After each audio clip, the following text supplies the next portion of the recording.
আসসালামু আলাইকুম রহমতুল্লাহ। আলহামদুলিল্লাহ, আমরা টানা তৃতীয়বারের মতো ইউনাইটেড অল কেয়ারের পক্ষ থেকে বয়স্ক লোকদের খাবারের ব্যবস্থা করছি।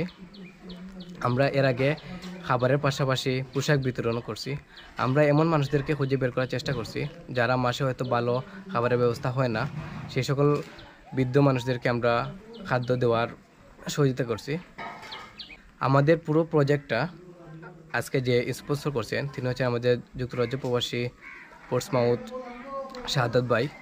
তো আল্লাহ সুবহানাহু ওয়া তাআলা আমাদের সবার প্রচেষ্টা কবুল করুন। আমরা সবাই যেন এরকম মানবতার কাজে আরও সহযোগিতার হাত বাড়িয়ে দিতে পারি, আমাদের সবার কাছে এ কামনা প্রত্যাশী। আল্লাহ সুবহানাহু ওয়া তাআলা আমাদের প্রচেষ্টা কবুল করুন। আসসালামু আলাইকুম রহমতুল্লাহ।